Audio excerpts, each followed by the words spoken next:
A nation is made, not born. Nationhood is a frame of mind. A tribe or an ethnic identity is transformed into a nation by the development of a consciousness of a shared past and a common destiny. Thus said the great Finnish diplomat Max Jacobson. Observing today's international scenario and what has been happening in Afghanistan, the colliding forces bring us to new interpretations of the international order. Taliban's sweeping victory in Afghanistan has come as a shock to the global public.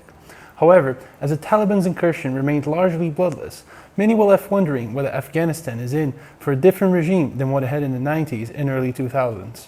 Can the Taliban become a legitimate member of the international order? How will it interact with its neighbors? What are the security threats that the Afghani state brings? These are some of the questions that we propose to Professor Stephen Chen from the School of Oriental and African Studies. Professor Chen teaches world politics and is the author of a number of books on topics ranging from new internationalism, African political thought, and multicultural ethics.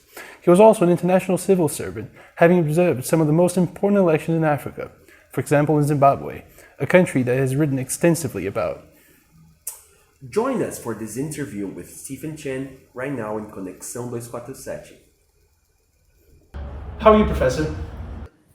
Very, very well. Very happy to be with you all today. We're very happy to have you as well, Professor. Thank you.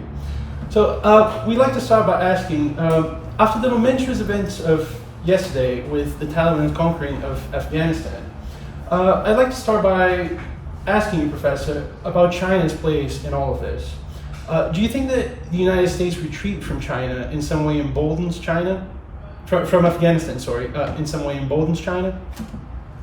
I don't think it emboldens China to gain a foothold in Afghanistan. It certainly emboldens China in terms of its outlook on the entire Transcaucasian region. But I don't think it has great plans to expand into the Transcaucasia. What it really wants to do is to come to some kind of agreement with the Taliban, and in fact, they've already started talks some weeks ago with the Taliban to ensure that Afghanistan does not export its breed of Islamic as it were, conservatism to China, and particularly given the proximity of Xinjiang province, where the Uyghur people live, and where the Chinese have been involved in a very great deal of suppressive activity. They certainly don't want to have any kind of Afghan or Taliban influence in the Uyghur territories. And so the talks with the Taliban, from the point of China, has been to try to contain Taliban influence in the region. So that's been the chief Chinese concern, not to make inroads into what once was an American sphere of influence, but to ensure that Afghanistani spheres of influence don't encroach upon China. Right, Professor. China's role in this developing situation has been a bit strange. They avoided military action, but at the same time, they try to gain also an economic presence in the region more broadly. Can you speak to us a little bit about at least the economic interest that they might have in the region, or in Afghanistan more specifically? Well, they don't have an economic interest directly in Afghanistan, although I wouldn't be surprised if over the next few years they tried to develop one.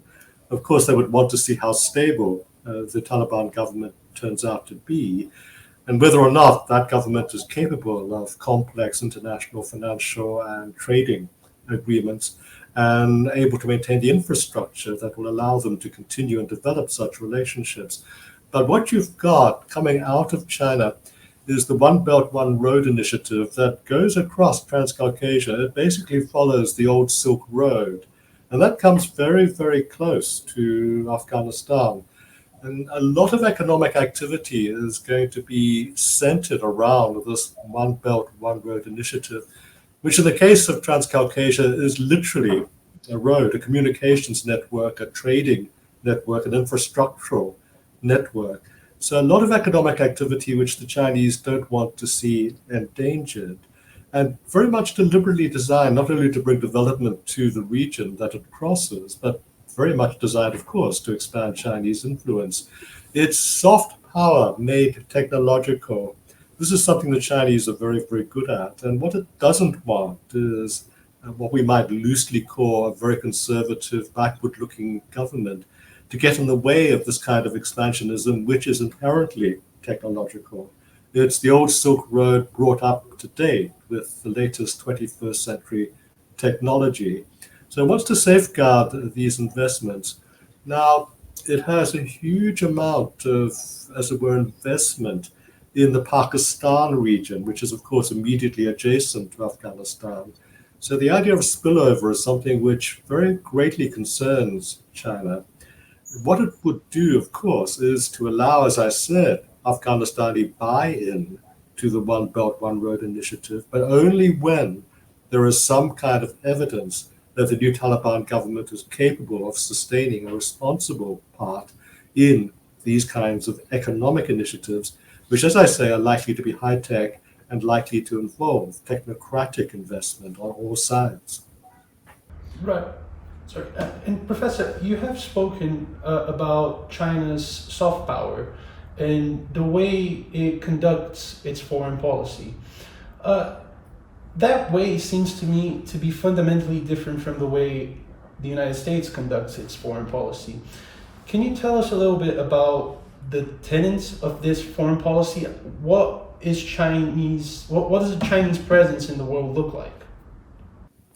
It's not going to be militarized in the world as a whole, whereas the Americans have certainly put out, as it were, a military presence in pretty much most corners of the world, apart from China and Russia, of course. So the Chinese are not going down that route. They're certainly going to have a military presence in their own region. So there are a number of governments in East Asia, for instance, Japan being among them, Korea, South Korea, who are concerned about Chinese expansionism, and certainly countries that have some claim to offshore islands in East Asia, now claimed by the Chinese, have a great deal of disquiet about Chinese militarized expansionism there. But apart from this kind of expansionism in East Asia, the military aspect of it is simply not going to be apparent at any stage in the near future in any other part of the world. They have peacekeeping troops in different parts of the world, in Sudan, for instance, but they were sent almost reluctantly just to show that they were some kind of responsible player in a very, very difficult country. They're not having a huge peacekeeping profile anywhere in the southern African trouble spots, like Democratic Republic of Congo, for instance. So they're restraining the military forces. What the Americans are worried about primarily is Chinese naval expansionism. In other words, when we talk about the One Belt, One Road initiative, that has a maritime and naval aspect as well. And the Americans are particularly concerned about Chinese naval capacity in the Indian Ocean, stretching beyond the East Asian oceans and stretching into the Indian Ocean, and therefore coming closer to the edges of the Middle East and Europe. Now, to a large extent, this is an overplayed fear. The Chinese have got 2 aircraft carriers, as opposed to the very many that the Americans have. One of these aircraft carriers is a refurbished Ukrainian aircraft carrier, which is pretty antiquated. The Chinese have tried to modernize it, but there's only so much you can do with that kind of vintage aircraft carrier. The other is a Chinese aircraft carrier, which they've developed from scratch.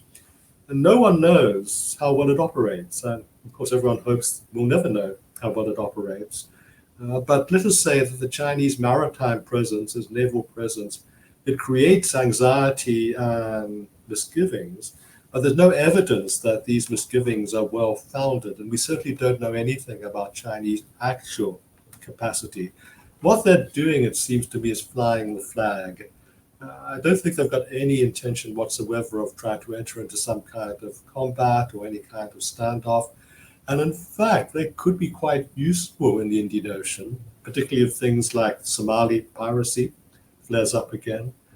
They could play some kind of role to ensure some kind of stability of shipping in the Straits of Hormuz, where you have frequent difficulties between Iranian ships and ships belonging to the United Arab Emirates and other shipping lines in that part of the world.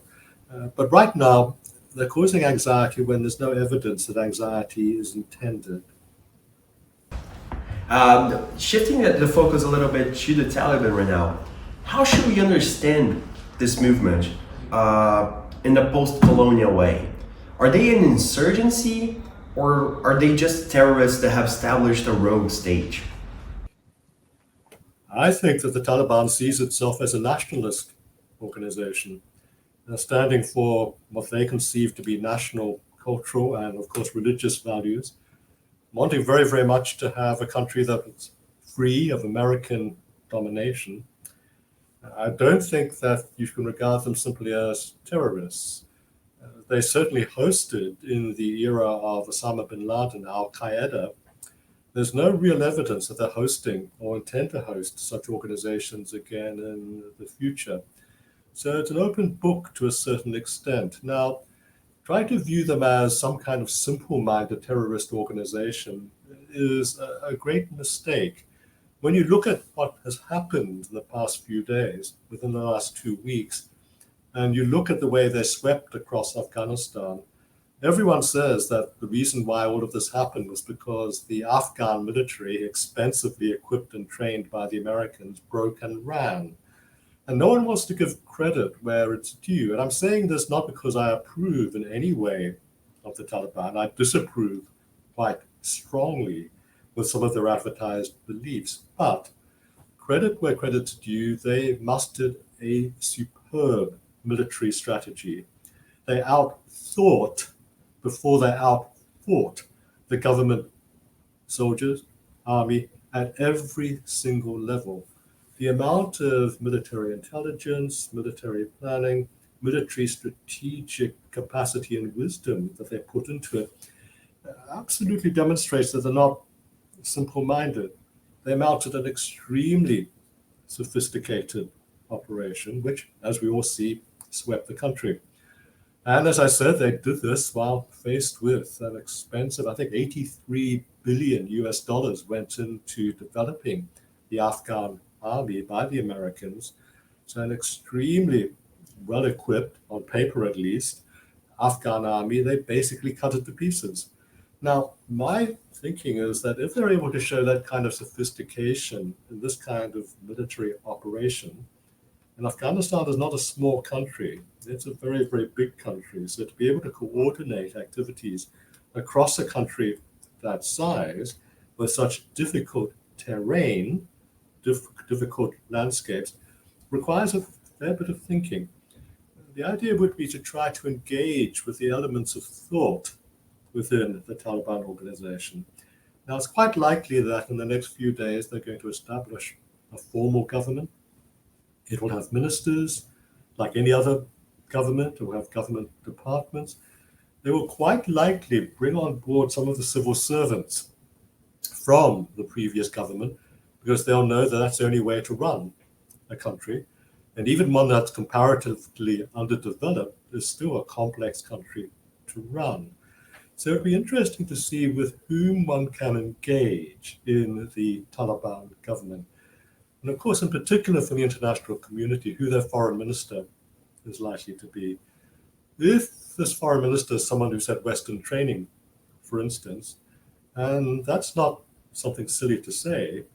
The Americans, for instance, had a very great deal of difficulty with the Iranians, but until recently, the Iranian foreign minister, Mr. Zarif, had a huge amount of international experience and had a PhD from an American university, a very good American university. Does the Taliban have someone like that in their midst? Now, of course, this kind of international representation is very, very important. Meanwhile, the eyes of the world will be looking, of course, upon their domestic policies, and particularly in terms of their policies towards women. And here, there are all kinds of misgivings from the past which may come to be realized again. There would seem to be a very, very conservative attitude towards women. Whether it would be the same as last time is another question. And I say it's another question because even the Taliban has developed over the years. You don't just stay in the same place. And there are factions within the Taliban. These are not just factions according to which part of the country, which tribal group they come from. These are factions also in terms of how modern they want to make the country. So there's all kinds of noises coming out of the Taliban right now that they want to engage in a responsible way with the world, and also that they want to put the fears of the world to rest, fears of the world with regard particularly to domestic policy.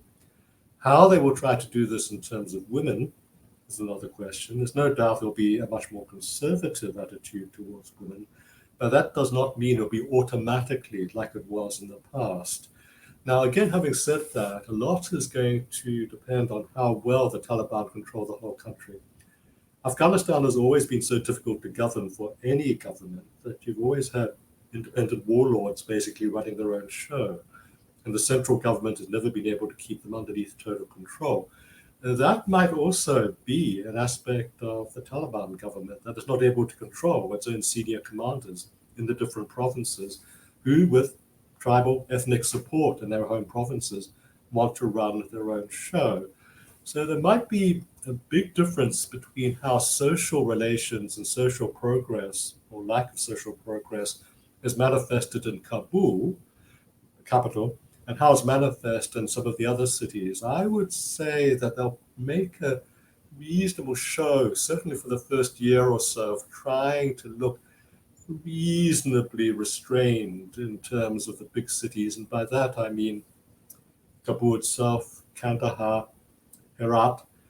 So we might see many types of Taliban government, and it's not absolutely the case that it will be a rerun of the Taliban government of the past era. It is really, really interesting to hear you talking about this. And a question that we have is, can the Taliban exist within the current international order in case they respect women's rights, in case, as they said previously, that they're not going to treat women as they used to? Can the Taliban exist in the world order right now? It's going to be a pretty hard one because there's a lot of suspicion, of course, and they're asking for some at least preliminary benefit of the doubt, which the world seems in general to be reluctant to give until there are some indications of good faith on the part of the new government. So we're all waiting to see the first actions of the new government. That is probably a period of judging them over the next 3 months or so. Now, in the meantime, what you've got, I think, is the wise use of intermediaries who might be influential on the new government. And you've got, of course, the possibility of Saudi influence, using the Saudis as a go-between. Now, of course, the Saudis are not exactly a liberal society, but they do have a structured way of doing things, even if we don't always agree with how they do it, and certainly are very, very concerned to be a modern state. The player that I think that we should look, however, more to are the Qataris. Now, in fact, talks between the Taliban, the West, and the previous Afghan government were being conducted, and they've been conducted for quite some time in Qatar, in Doha, the capital of Qatar, which is pretty much sort of like the Switzerland of the Middle East, in terms of Switzerland being the previous venue of diplomacy, maybe a bit like Finland used to be at one point in time. So the Qataris are setting themselves up as the honest brokers, as the people who can provide venues for negotiation, who can provide good officers, who can provide, as it were, advice on how to proceed with diplomacy and with development. So my thinking is that if we can engage very deliberately intermediate or third parties that are not of the West and are not of the so-called fundamentalist Islamic variety, but able to engage them and their good officers on the Taliban and the emerging government there, we may have the possibility of some kind of slow motion progress over the next 3 months that the international community might find reasonable, at least reasonable enough to give some benefit of the doubt to the new government. The other thing, of course, is that there's very little alternative. The previous government, strongly supported by the West, just fell away like nothing on earth. They were in exile now, they've fled. The army collapsed, as I said, not just because of its own lack of will to fight, but because of the superb capacities of the Taliban commanders. So what you've got is one show in town, and that is the Taliban. Now, they've always been the show in town in the shadows. In other words, they never went away. We should have gotten to know them better. We should have tried to influence them better and more in the past years. We put all of our eggs in one basket, and it was a pretty leaky basket, and all the eggs are broken now. So we've missed opportunities in the past, but as I said, it will take a few months before the international community, particularly the West, comes to some kind of judgment, a balanced judgment, as to how best to treat the new government. Right, Professor, that was great. I would like to ask you now about a bit of a different topic. Democracy, as a general rule around the globe, seems to be eroding. And this brings a reconfiguration of politics. You have tensions in Myanmar, you have now this place in Afghanistan, and you have several different hotspots of tension in Latin America and even in Europe. My question is, what does the world look like in such a plural environment where you have nationalist movements perhaps emerging more than they were a couple of years ago? Well, the world is certainly becoming pluralistic, although not always in the way that liberal-minded people would like to see. And of course, even in Europe, even within the European Union, you have very conservative governments in Hungary, for instance, and Poland, who don't want to toe the line, the constitutional lines advocated by the European Union, which are meant to be conditionality for being members of Europe and enjoying the benefits of membership of Europe. So you're seeing volatility all over the world. It's not just Latin America, but also, as I say, in Western Europe, and certainly in places like the Middle East and places like Africa. You've got all of these great difficulties. Now, having said that, one of the things that has also happened just this last few days, while the Taliban was sweeping into Kabul, has been democratic elections in Zambia.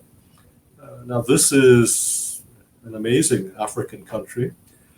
It has 72 different ethnic groups, and they've never had a civil war.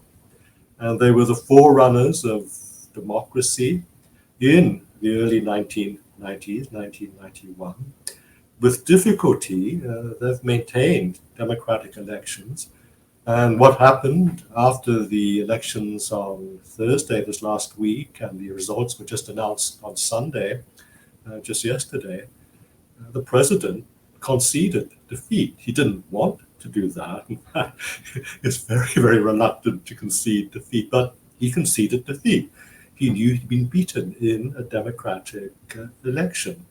Now, for every single example of volatility, conservatism, and authoritarianism, you have a counterexample of people who are determined to be able to assert their choice for the kind of future that they want, people who want to have a liberal environment, people who want to have a say over how they are governed.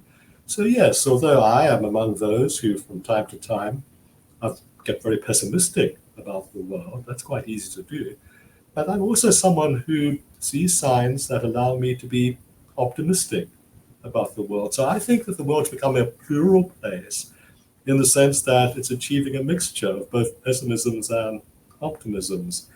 I'm preferring at this stage to look more often on the optimistic side. So you can take your pick, but I think there are good signs as well as very, very bad signs.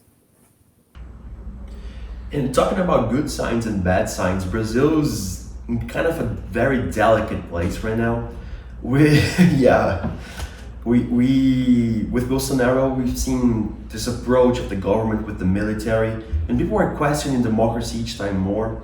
And people are now debating a lot about our electronic voting system. And I would like to ask you, Professor, what can you tell us about the Brazilian system's reputation internationally? And also, what do you think of the approach of the Brazilian government to the military? I think that would be really interesting to hear. Well, don't forget, you have to be delicate in terms of the relationships between government and military in Brazil, and in fact in many countries in Latin America and in Africa, because, of course, of military governments, military coups in the past. And you can't write off the government's approach to the military because they have to bear in mind just how strong the military is, particularly in terms of its economic interests. Modern armies are not like old armies, they just live in barracks. And they've got businesses and things like that. And certainly the Brazilian army has got commercial and economic interests that make it a powerful player in society. However, what you've also got is a civilian government that's not exactly exhibiting the most democratic credentials at all times. So people are worried about the Bolsonaro government. Not just people who have got links to Brazil, but internationally, people have been watching what's happening, not least because of the environmental damage being done to the Amazon, the damage being done to minority ethnic peoples who live in the Amazon, but also because what you have in Brazil is the example of a Latin American country that is in parts extremely well developed. You've got, as it were, parts of Sao Paulo, parts of Rio de Janeiro, and other countries, other cities in the country, which are every bit as sophisticated as any country, any government disposition in Europe, in America. At the same time, you've got slums that are horrifying. The favelas on the hillside of Rio. Everyone knows about them as much about the beauties of the Rio beaches. So if you're going to say, what's the hierarchy of international concerns about Brazil right now? Well, there are three. The first is certainly the environmental impact of the damage being done to the Amazon. The second is about the huge difference in terms of wealth between those who've got money and those who've got nothing, and therefore the gangsterism and the difficulties that grow out of that. And thirdly, the question of democracy and authoritarianism in Brazil. But everyone imagines Brazil to be a place of great sophistication, or certainly it has the potential for great sophistication. So the question is, can Brazil harness all of these very positive things that could build a future, a major power in international relations, without all of the hindrances of basically being irresponsible in all kinds of things like wealth distribution and in terms of the environmental impact of its policies? The signal that Brazil should be trying to send to the world is of responsibility in such issues. That's quite a hard one. At the same time, what you have, and I don't think Brazilians themselves are aware of this, some of the finest thinkers in development economics right now are coming out of Brazil. They should be celebrated in Brazil, but also their thinking should be applied into policies in Brazil to try to make life better for the poorer people. So we're looking at Brazil right now as a place of great potential, but not as a place that has a plan to realize that potential. But it also seems to be a place almost hell-bent on making life difficult for itself and making life difficult for others. And as I said, most people would be greatly concerned about the environmental damage done in the Amazon at this moment in time. Well, that was a great answer, but it's extremely sad to see the impact of Bolsonaro's policies on research and academic research that you mentioned. It's being extremely underfunded here, and it's something that we've actually been facing for a long time. But Professor, I wanted to ask you about something else. You have worked in elections observations in the past, in some notorious cases such as Zimbabwe. And you have spoken about the difficulties of that job in international civil service before. I wanted to ask you a little bit about the state of election observation nowadays. Well, what you've got are two ways of approaching election observation. You can have the old-fashioned observer group where people go out and try to look at what's happening. But usually they can't stay there very long. And so what the government tends to do, if it wants to fix the election, is to behave itself like crazy during the period of the election when the observers are there, having misbehaved in terms of trying to intimidate the electorate before the observers get there. But the big thing now, really, particularly with electronic aspects of election voting and counting, is the use of electronic means of adjusting results of an election. And by that, I don't mean stealing an election in the old-fashioned way. No one wins by 90% anymore. That would almost be a sign of complete crudity and not understanding how questions of credibility would arise. But if you're, for instance, having an election where both of the main parties are projecting that they might win by, say, 52%, and you've got a margin of error, therefore, a 5% margin of error that could go either way. If everything is being electronically counted, without too much difficulty, you can just very slightly adjust the algorithms so that nothing seems untoward, but just enough small pockets of votes get shifted around in a way which seems entirely plausible over a national setting. And the correct party gets the 52%. The opposition party still gets a very respectable turnout. Everything's within a 5% margin of error. What they couldn't do in Zambia this time is because the opposition won by 60%. But in close-run elections, this is something which most observer groups are not equipped to interrogate. And so my thinking is that the future of election observation is basically, you've got to bring the computer experts. And basically what this means, and I hate to say this because it's imposing a malign value, a negative value over what should be a positive value, you've basically got to do some electronic espionage to make sure that the election is free and fair, or at least credible. And that poses a major, major contradiction in the world of democracy, insofar as democracy hinges on elections. But I can't see that we would be able to live without this contradiction being in some way manifest for quite some time, unless electoral commissions throw open all of their processes for inspection, open, transparent inspection by independent external international observers. And that's not something which happens very often. So you're coming to a crossroads, I think, in terms of election observation. So it's nice to have the observers running around looking at things. They can only see so much because there are only so many observers that you can send. They can only be there for a certain length of time, which is never long enough. As I say, a credible observation is going to have to depend on there being accompanied by electronic experts in the future, with all of the difficulties and contradictions that that brings. Okay, that was an amazing answer. The question of the observation in elections is really something that's on fire in Brazil right now.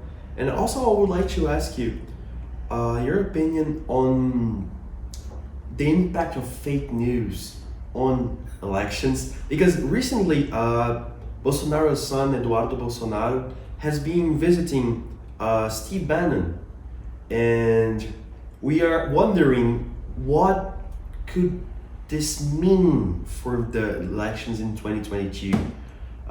Dear Stephen, what do you think will happen?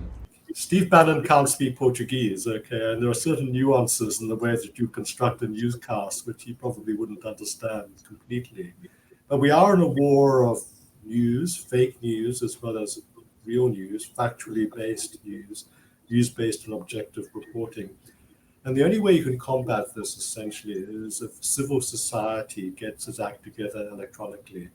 In other words, it's got to put its message out there on the social media networks. It's got to make them entertaining, informative. In other words, they've got to put some production values into the whole image of what a civil society does, not just signing petitions and things like that, but being able to be out there competing successfully with the propagandists and the Steve Bannons of this world. Now, in fact, you've got a private sector in Brazil that is extremely sophisticated. When you go to an Angolan election, of course, that's a Portuguese-speaking country in Africa, a very, very large country. What you have every time they have a so-called election, which is not always free and fair, but you can't turn on the television without coming across political advertisements that have been made by Brazilian ad agencies. Beautiful, absolutely beautiful political propaganda. You can't go to an African country without turning on the television, and all of the soaps, the daytime soaps, are translated from Portuguese, and they were made in Brazil, Brazilian soaps. So the kind of media capacity that you've got in Brazil can be used by the civil population, by civil society. And to be an active member of civil society these days means getting technologically smart. And in fact, I'll put it in extreme terms, but I really am serious about this. You've got no business being in civil society unless you are technologically smart. That's the way to take on the people like Steve Bannon. Right. His declaration, Steve Bannon's declarations, are extremely scary.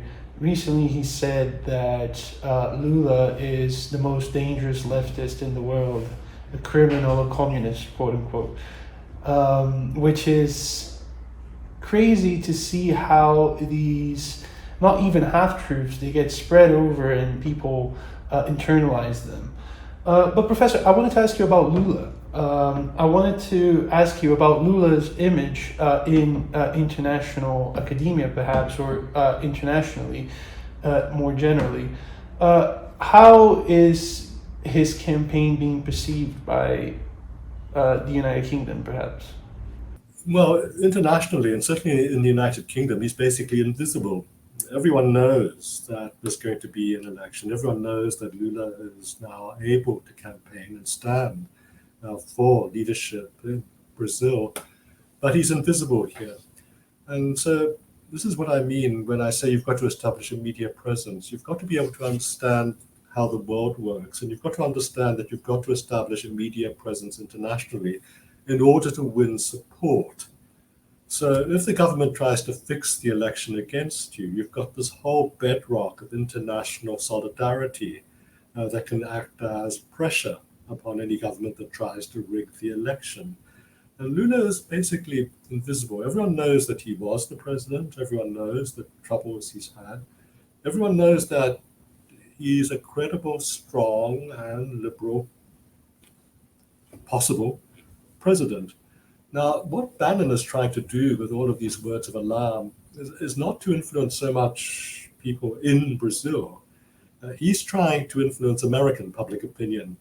And that if there's a hung election, hung in, let's say, a slightly rigged fashion, that the Americans should support Bolsonaro because Lula is dangerous.